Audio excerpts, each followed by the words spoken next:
remember when I first looked at the numbers myself, it was shocking, almost unbelievable.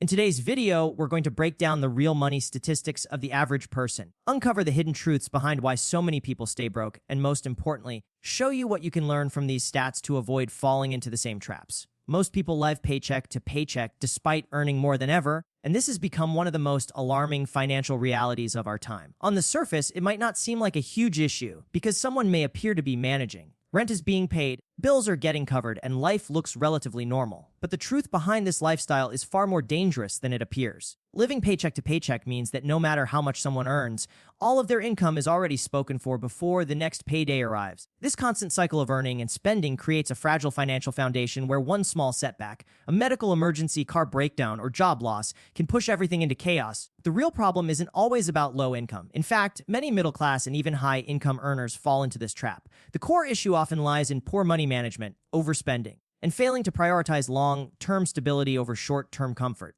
People get caught in the illusion that as long as money comes in, they're doing fine, but the lack of a buffer or savings means they're walking on a financial tightrope every single day. The solution to breaking this paycheck to paycheck cycle isn't just about cutting expenses or working harder. It's about fundamentally shifting how you think about money. The first step is awareness, tracking every dollar that comes in and every dollar that goes out. You can't fix what you can't see. Many people underestimate how much small, daily purchases eat into their budgets. Coffee runs, subscriptions they forgot about, or impulse shopping that feels harmless at the moment but adds up over time. Once you're aware, the next step is creating a system that ensures your money works for you instead of slipping away unnoticed. This means setting up a simple budget that separates needs from wants, automatically saving a portion of your income before spending, and building an emergency fund that covers at least 3 to 6 months of expenses. It doesn't matter if you start with just $20 a week. What matters is consistency, because the habit will grow stronger than the temptation.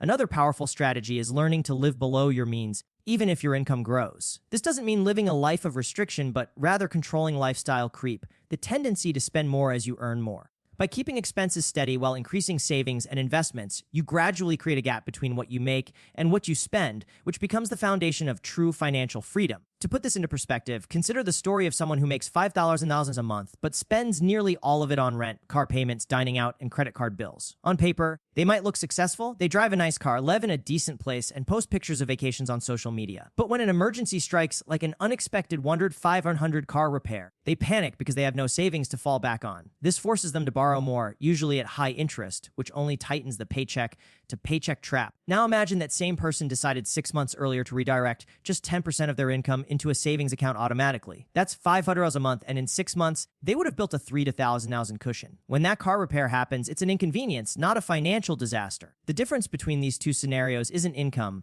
it's discipline and intentionality with money. Living paycheck to paycheck is not a result of how much you earn, but how you manage what you earn. The shocking reality is that millions of people remain stuck because they ignore this truth until it's too late. But those who take small, consistent steps towards saving and controlling spending rewrite their financial story entirely. The average person has less than $100 saved for emergencies, and this is one of the most shocking statistics that reveals just how financially fragile most households are. On the surface, $1,000 might sound like a decent cushion, but when you think about the real cost of emergencies, it's practically nothing. A medical bill, a sudden car repair, or even losing a week of income can cost far more than that, and without savings, people are forced to rely on credit cards, loans, or family just to stay afloat. The problem here is not simply the lack of money, but the lack of preparation. Too many people think emergencies are rare events, but in reality, unexpected expenses are a guaranteed part of life. Without savings, every small bump in the road turns into a financial crisis, adding stress, debt, and long-term setbacks. This is why so many households feel trapped in cycles of financial instability. They're one bad day away from disaster, and they know it. The shocking truth is that even though people know they should save, they often delay it, thinking they'll start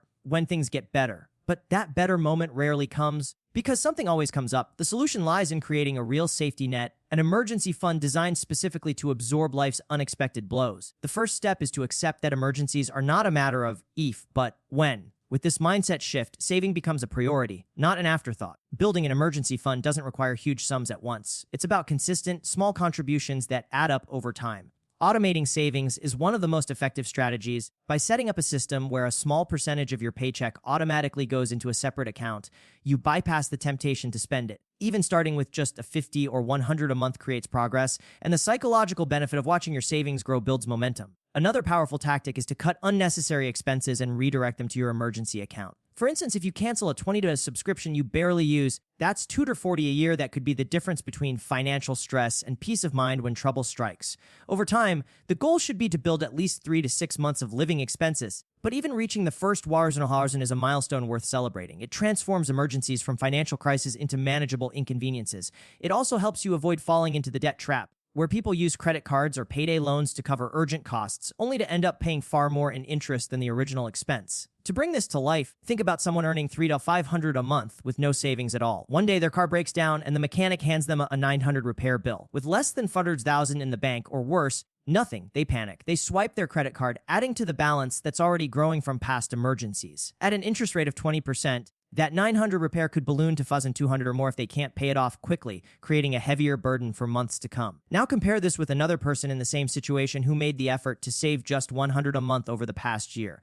By the time that car repair comes up, they've built a $200 emergency fund. Instead of panic, they simply transfer the money, pay the bill, and move on with their life. No debt, no stress, no long-term consequences. The difference between the two is not income level, but financial planning. One person remains in a cycle of fear and debt, while the other experiences confidence and control. The shocking statistic that most people don't even have 1,000 saved is a wake-up call, but it's also a reminder that with a plan and small, consistent actions, anyone can create the safety net that shields them from life's inevitable surprises. Credit card debt is at record highs, with interest crushing financial growth. And this is one of the biggest reasons why so many people feel stuck, no matter how much they earn. The problem starts small: a swipe here for groceries, a swipe there for gas, a dinner out that feels harmless. Before long, the balance grows into the thousands, and the monthly payments become a permanent fixture in someone's budget. The most dangerous part of this is the interest rate, which often ranges between 18% and 25%. That means if you owe $5,000 and only make minimum payments, it can take years, sometimes decades, to pay off, and you'll end up paying double or even triple the original amount. The shocking reality is that many people don't even realize how much interest eats away at their financial progress. They think making minimum payments is enough to keep up, but in truth, they're stuck in a cycle where their money works against them instead of for them. Credit card debt doesn't just cost money, it steals opportunities. Every dollar going to interest is a dollar that could have been saved, invested, or used to create financial security. This is why millions of households feel like they're working hard yet going nowhere. Their earnings are being drained by high interest payments that never seem to end. The solution to breaking free from this trap involves both practical steps and mindset shifts. The first step is to stop adding new debt. This requires discipline and honesty about what you can afford. If you're using a credit card for things you can't pay off at the end of the month, it's a signal that your lifestyle exceeds your income, and that pattern needs to be corrected immediately. From there, it's crucial to create a repayment strategy. One effective method is the debt avalanche approach, where you target the card with the highest interest rate first, while making minimum payments on the others, saving you the most money in the long run. Another is the debt snowball method, where you pay off the smallest balance first to build momentum and confidence. Both approaches work. The key is committing to one and sticking with it. Automating extra payments, even small ones, can make a huge difference because every dollar above the minimum chips away at the principal and reduces the crushing effect of interest. At the same time, it's important to build better spending habits so you don't fall back into the cycle. That means budgeting, planning purchases ahead, and using debit or cash for everyday expenses to avoid the temptation of overspending with credit. Over time, as balances decrease, the money once wasted on interest becomes available to put towards savings or investments, turning a cycle of debt into a cycle of growth. To illustrate this, imagine someone with $7,000 in credit card debt spread across 3 cards. They pay only the minimums, which adds up to $2,000 a month. At an average 20% interest rate, it would take them more than 20 years to pay it off, and they'd spend over $10 in just in interest. Now picture the same person deciding to break the cycle. They commit to paying $500 a month instead of $200 and use the avalanche method, tackling the highest interest card first. In less than 2 years, the debt is completely gone, and they save thousands in interest. More importantly, they free up $500 a month that can now go into savings, investments, or other goals. That shift turns a burden into an opportunity. The difference isn't income, it's awareness and action. Debt feels overwhelming when you're inside it, but the reality is that with a clear strategy and consistent effort, anyone can dig their way out. The shocking levels of credit card debt today highlight how easy it is to get trapped, but they also show how powerful it can be when someone takes control, flips the script, and stops letting interest dictate their financial future. Over 60% of people don't actively invest for their future, and this is one of the most dangerous financial mistakes holding people back. The problem is that people believe simply saving money in a bank account is enough, but the reality is that inflation silently eats away at their savings every year. A dollar saved today won't buy the same amount of goods and services 10 years from now, meaning that even though their account balance looks the same or grows slightly with minimal interest, its real value is shrinking. This creates a hidden trap where people feel safe because they have some money set aside, but in reality, they are losing purchasing power over time. Another reason so many avoid investing is fear. Fear of risk, fear of losing money, or fear of not knowing what they're doing. Schools rarely teach financial literacy, so people grow up intimidated by terms like stocks, bonds, or index funds, leaving them paralyzed into inaction. This lack of participation in investing is why so many people struggle to build wealth. They are stuck exchanging time for money and never put their money to work for them. The shocking statistic that more than half the population isn't investing means that the majority are relying solely on their jobs or government support for retirement, which is unsustainable and often results in financial stress later in life. The solution is to shift the way people view investing, not as gambling or something reserved for the wealthy, but as a necessary and accessible tool for anyone who wants to build a secure future. The first step is education. Understanding that investing doesn't require complex strategies or large amounts of money is key. Something as simple as opening a retirement account or starting with a low-cost index fund can make all the difference. For example, into an S&P 500 index fund with an average annual return of 8% could grow to over $300,000 in 30 years. That's the power of compound growth. The ability for money to grow on top of itself over time. To make it easier, automation is the best strategy. By setting up automatic contributions to an investment account every month, you take decision-making out of the process and make building wealth a habit rather than a choice you need to keep making. Another important step is starting as early as possible. Many people delay investing because they think they don't have enough money or because retirement feels far away. But waiting even 5 or 10 years can drastically reduce the amount you accumulate because time is the most powerful factor in compounding. Even if someone can only invest $50 a month, it's better to start now than to wait until they can afford more. To put this into perspective, consider two people. One who starts investing $200 a month at age 25 and another who starts at age 35 with the same contribution. Assuming an 8% annual return, the person who started at 25 will have over $600,000 by the time they reach 65, while the one who started at 35 will have less than $300,000. That 10-year delay cut their final amount in half, even though they were contributing the exact same monthly amount. This example shows how powerful time and consistency are in investing. It also highlights why doing nothing is the most expensive mistake. On the flip side, when someone decides to take action and commit to even small contributions, they're setting themselves up for financial independence in the future. The shocking truth is that the majority of people are leaving opportunities on the table simply because they are afraid or uninformed. But the solution doesn't require advanced knowledge or wealth. It requires consistency, patience, and a willingness to start. Every dollar invested is a seed planted for the future, and over time, those seeds grow into a forest of financial security. Lifestyle inflation keeps people broke, no matter how much they earn. And this is one of the most deceptive financial traps because it feels like progress. The problem begins when someone gets a raise, a promotion, or a new job with higher pay. Instead of using that increase to save, invest, or pay off debt, they immediately upgrade their lifestyle. A bigger paycheck leads to a bigger apartment, a newer car, fancier dinners, and more expensive vacations. At first, these upgrades feel like rewards for hard work, but what's really happening is that expenses are rising to match income. The shocking reality is that even people making six figures can live paycheck to paycheck if they allow their spending to grow as fast as their earnings. This is why so many people wonder why they never feel financially ahead, no matter how much they make. Every raise gets absorbed into higher bills, and the cycle never ends. It creates the illusion of success. Outwardly, someone might look wealthy because of their home, car, or lifestyle, but behind the scenes, they are just as financially vulnerable as someone earning far less. Lifestyle inflation not only robs people of the chance to build wealth, but also creates stress, because one small change in income can bring the whole house of cards crashing down. The solution to this problem is learning to separate income growth from lifestyle growth. The key is making a conscious decision to live below your means, no matter how much your paycheck increases. This doesn't mean living like you're broke or depriving yourself of every pleasure. It means creating boundaries and priorities. One practical strategy is to implement the 50-50 rule with any raise or extra income. Put half towards savings or investments and allow yourself to enjoy the other half. That way, you're still rewarding yourself, but also using the increase to build long-term security. Another approach is to automate financial growth before lifestyle growth. By setting up automatic transfers to savings and investment accounts as soon as you receive income, you remove the temptation to spend it. This way, the money that could fuel lifestyle inflation is already put to work for your future. It's also helpful to focus on values over appearances.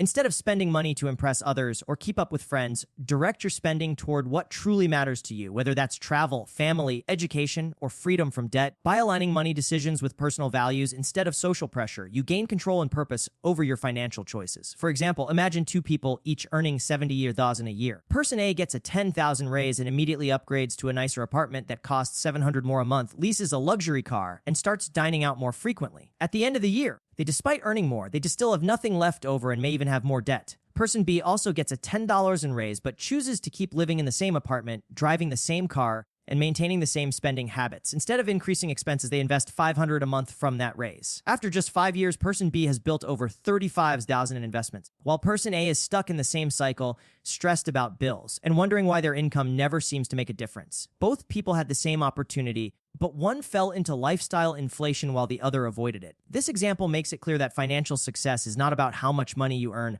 but how much you keep and grow. The shocking truth is that many people sabotage their financial future the moment they get ahead because they confuse income growth with wealth growth. By resisting the urge to inflate your lifestyle with every raise and focusing instead on building assets, you create freedom, stability, and long-term wealth while others remain trapped on the hamster wheel of spending. Few track their spending, leading to blind financial decisions, and this single habit, or lack of it, is one of the biggest reasons people stay stuck in financial stress. The problem is simple. Most people have no idea where their money actually goes each month. They might know their rent or mortgage amount, maybe their car payment, but beyond that, it's often a blur. Small expenses slip through the cracks. Daily coffees, food deliveries, streaming subscriptions, impulsive shopping, and individually, they seem harmless. But when added up, they often consume hundreds, even thousands of dollars over time. Without tracking, people believe they don't make enough, when in reality, they're just not managing what they already have. This leads to blind financial decisions where they overspend without realizing it, wonder why they can't save, and rely on debt to fill the gaps. The shocking truth is that most financial problems don't come from one major expense. They come from 1,000 little leaks in the budget that go unnoticed because nobody is keeping score. Living like this is like driving with your eyes closed. You may stay on the road for a while by luck, but eventually a crash is inevitable. The solution starts with creating awareness through consistent tracking. Simply writing down or recording every expense changes the way you think about money because it forces you to face reality. Today, this process is easier than ever with budgeting apps, online banking tools, and simple spreadsheets. The goal isn't to shame yourself or micromanage every penny forever. It's to see patterns. Once you identify where your money is actually going, you can make intentional choices instead of guessing. For example, if you see that $400 a month is going to restaurants and deliveries, you can decide whether that aligns with your values or if you'd rather redirect part of it towards savings, debt repayment, or investing. Another powerful step is creating a simple budget, but not one filled with complicated categories that feel overwhelming. A basic plan that divides income into needs, wants, and savings is often enough to create clarity. Automating payments towards savings and bills also helps keep things on track, reducing the chance of overspending. The act of tracking builds awareness, and awareness builds discipline. Over time, this discipline grows into control, and control is what separates people who feel broke from those who build wealth. To see how this plays out, consider someone earning $4,000 on a month who never tracks their spending. They pay their rent and bills, but are always shocked by how little is left at the end of the month. When asked, they insist they don't spend much, but the numbers tell a different story. Without realizing it, they spend $300 a month on dining out, $150 on unused subscriptions, $200 on impulse online purchases, and another $100 on coffee and snacks. That's $750 slipping away every single month, nearly $900 in a year. Because they aren't tracking, they never see it. Now imagine the same person starts using a simple tracking app for just 1 month. They are stunned to see the total and realize that with a few adjustments, canceling subscriptions, cutting dining out in half, making coffee at home, they could redirect $500 a month into savings. Within a year, they could have $6,000 saved, enough to cover emergencies, pay down debt, or start investing. The difference between constant financial stress and growing financial confidence wasn't a raise or a windfall. It was simply tracking their spending and choosing to make adjustments. The shocking fact that most people never do this explains why so many households remain stuck in the same cycle year after year. Tracking spending is one of the smallest actions you can take but delivers some of the biggest results, turning blind financial decisions into deliberate choices that build stability and freedom. So let's quickly recap. Most people are living paycheck to paycheck with little to no savings, drowning in credit card debt, skipping investments, falling into lifestyle inflation, and not even tracking where their money goes. These shocking stats explain why the average person struggles financially, but they also show you exactly what traps to avoid. If you found this eye-opening, make sure to hit that subscribe button, give this video a like, and drop a comment below sharing which stat surprised you the most. I'd love to hear your thoughts. And don't miss the next video, where we'll dive deeper into the exact habits and strategies wealthy people use every day to flip these stats in their favor. Trust me, you won't want to miss it.